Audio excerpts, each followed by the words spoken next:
Março 28, lendo a história de Deus. Juízes 10. Tolá.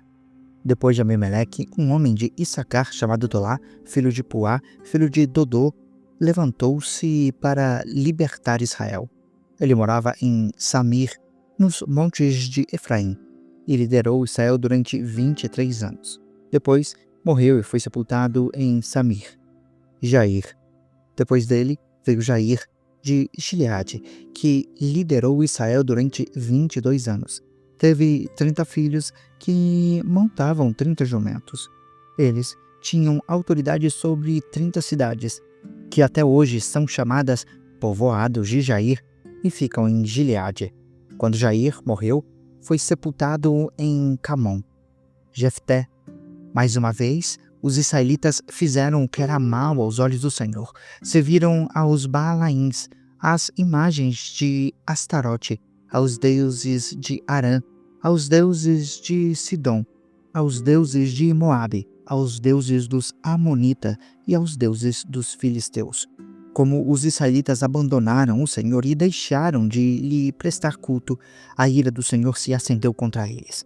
Ele os entregou nas mãos dos filisteus e dos amonitas, que, naquele ano, os humilharam e oprimiram.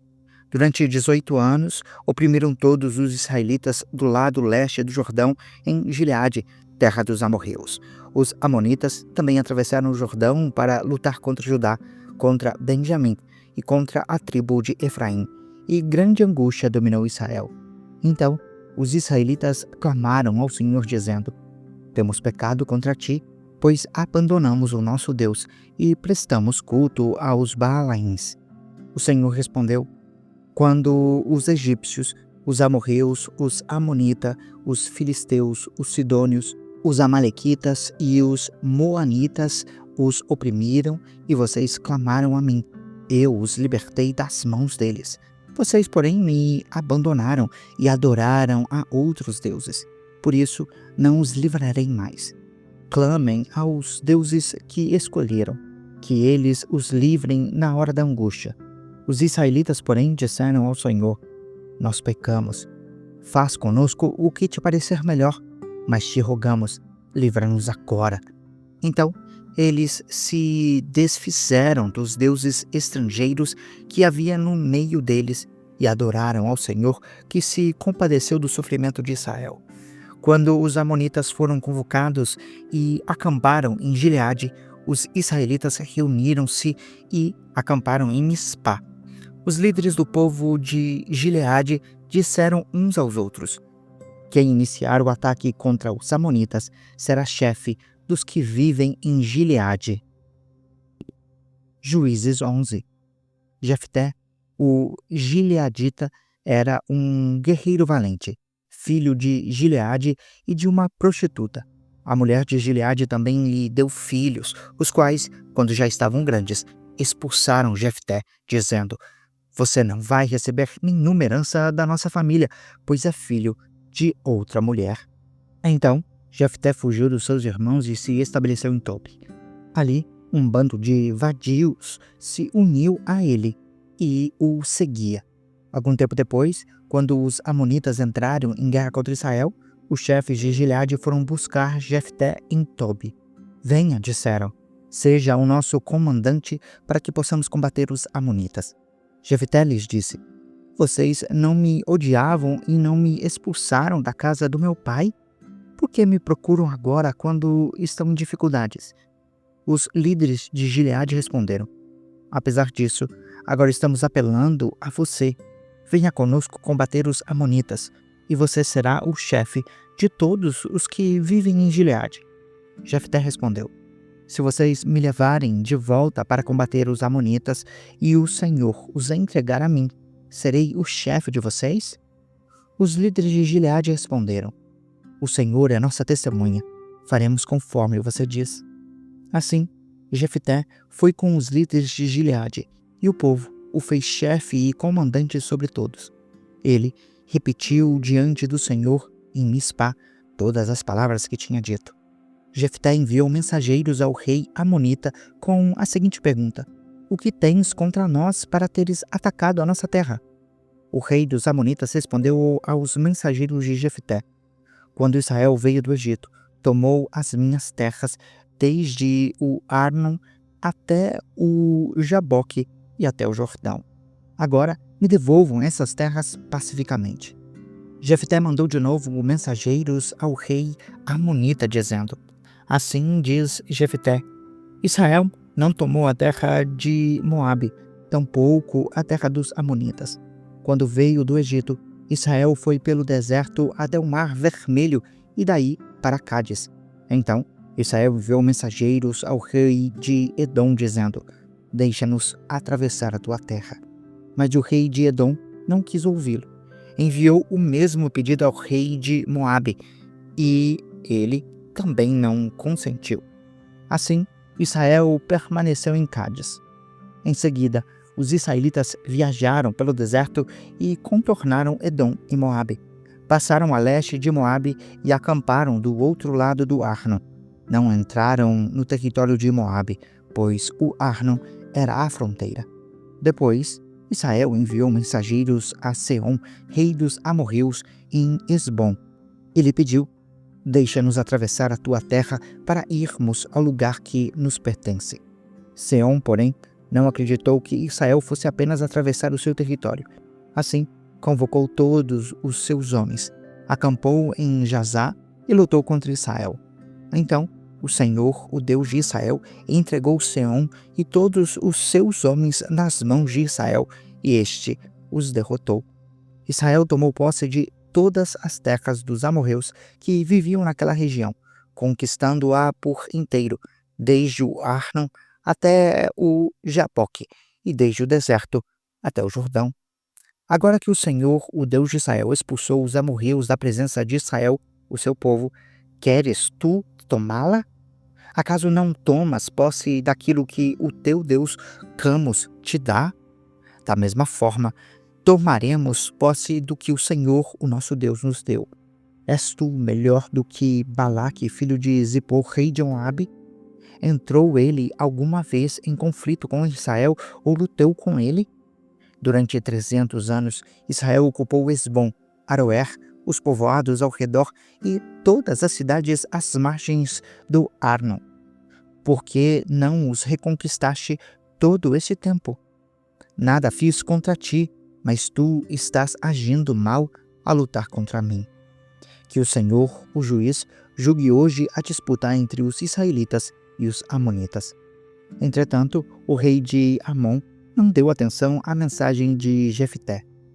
Então, o Espírito do Senhor veio sobre Jefté. Este atravessou Gileade e Manassés, passou por Mispá de Gileade e daí avançou contra os amonitas. Jefté fez um voto ao Senhor: Se entregares os amonitas nas minhas mãos, aquele que sair da porta da minha casa ao meu encontro, quando eu retornar da vitória sobre os amonitas, será do Senhor, e eu o oferecerei em holocausto. Então Jefté foi combater os amonitas, e o Senhor os entregou nas mãos dele. Ele conquistou 20 cidades, desde Aroer até as vizinhanças de Minite, chegando a Abel, que era Amim.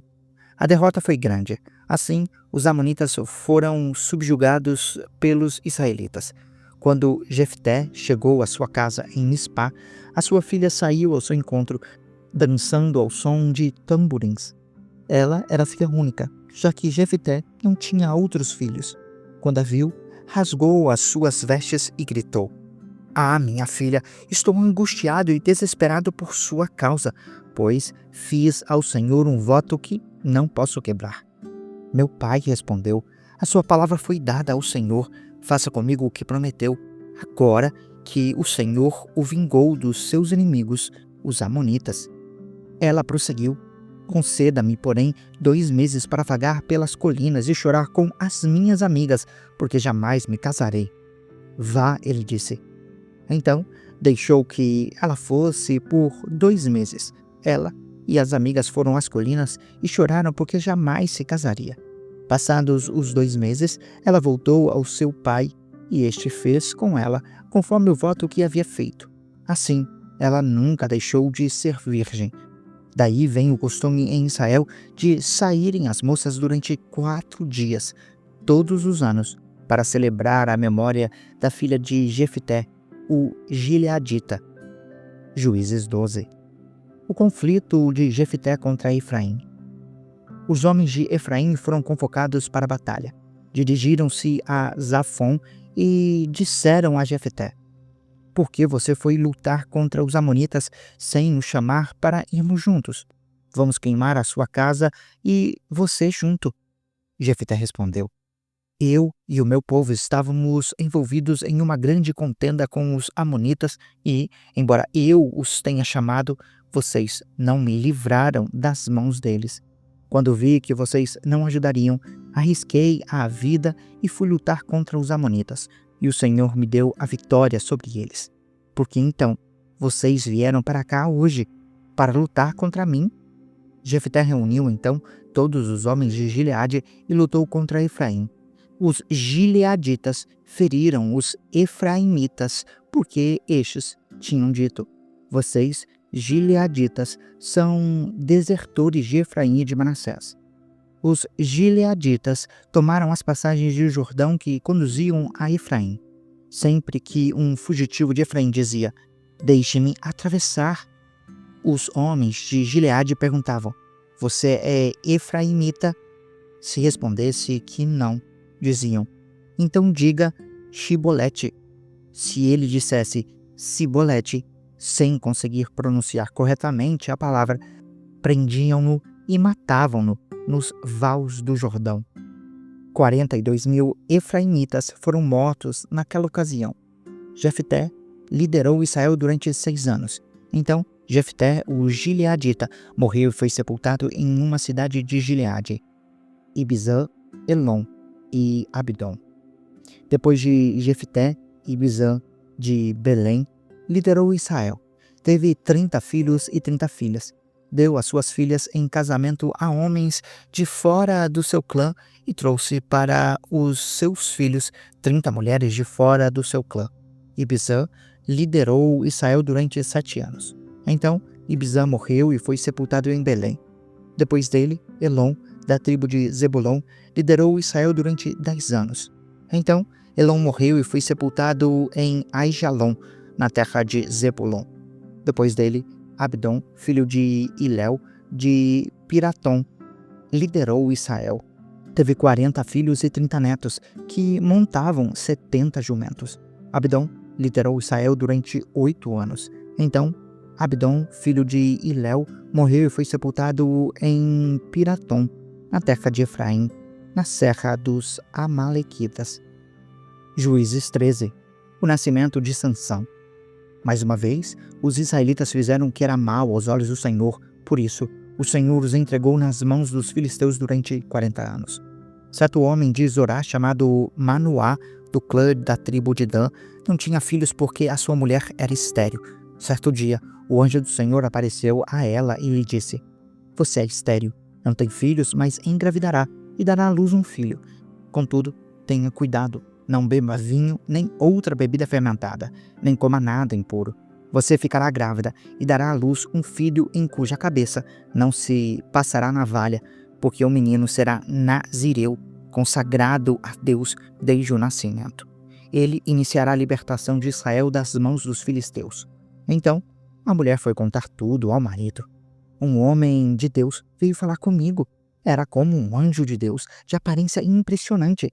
Não lhe perguntei de onde tinha vindo, e ele nem me disse como se chamava, mas me assegurou: você engravidará e dará à luz um filho. Contudo, não beba vinho nem outra bebida fermentada e não coma nada impuro, porque o menino será nazireu, consagrado a Deus desde o nascimento até o dia da sua morte. Então Manoá orou ao Senhor: Senhor, eu te imploro que o homem de Deus me enviaste volte para nos instruir sobre o que fazer com o menino que vai nascer. Deus ouviu a oração de Manoá, e o anjo de Deus veio novamente falar com a mulher quando ela estava sentada no campo. Manoá, o seu marido, não estava com ela. Ela foi correndo contar ao marido: o homem que me apareceu outro dia está aqui. Manoá levantou-se e seguiu a mulher. Quando se aproximou do homem, perguntou: tu és o homem que falaste com a minha mulher? Sim. Sou eu, disse. Quando as tuas palavras se cumprirem, Manoá perguntou, como devemos criar um menino? O que ele deverá fazer? O anjo do Senhor respondeu, a sua mulher terá que seguir tudo o que eu a disse a ela. Não poderá comer nenhum produto da videira, nem vinho, nem bebida fermentada, nem comer nada impuro. Terá que obedecer a tudo o que eu lhe ordenei. Manoá disse ao anjo do Senhor, gostaríamos que ficasses conosco. Queremos oferecer-te um cabrito. O anjo do Senhor respondeu, se eu ficar, não provarei a sua comida. Se, porém, você preparar um holocausto, ofereça-o ao Senhor. Manoá não sabia que ele era o anjo do Senhor. Então, Manoá perguntou ao anjo do Senhor, qual é o teu nome, para que te prestemos homenagem quando se cumprir a tua palavra? O anjo do Senhor respondeu, por que me pergunta o meu nome? O meu nome é maravilhoso. Então, Manoá apanhou um cabrito e a oferta de cereal e os ofereceu ao Senhor sobre uma rocha. Enquanto Manoá e a sua mulher observavam, o Senhor fez algo maravilhoso. Quando a chama do altar subiu ao céu, o anjo do Senhor subiu na chama. Vendo isso, Manoá e a sua mulher prostraram-se com o rosto em terra. Como o anjo do Senhor não voltou a se manifestar a Manoá e a sua mulher, Manoá percebeu que era o anjo do Senhor. Ele disse à mulher, sem dúvida, vamos morrer, pois vimos Deus. A mulher, porém, respondeu, se o Senhor tivesse a intenção de nos matar, não teria aceitado o holocausto e a oferta de cereal das nossas mãos. Não nos teria mostrado todas essas coisas, nem nos teria revelado o que agora nos revelou. A mulher deu à luz um menino e pôs-lhe o nome de Sansão. Ele cresceu e o Senhor o abençoou, e o Espírito do Senhor começou a agir nele quando se achava em Maané-Dan, entre Zorá e Estaol. Você acabou de acompanhar a Bíblia 365, lendo a história de Deus. Se você quer acompanhar com outra versão bíblica, registrar a sua leitura, dar sugestões, participar de nosso grupo no WhatsApp ou até mesmo fazer pedidos de oração, acesse sempre www.abiblia365.com.br. E lembre sempre, em leituras diárias, confortaremos e fortaleceremos a nossa fé.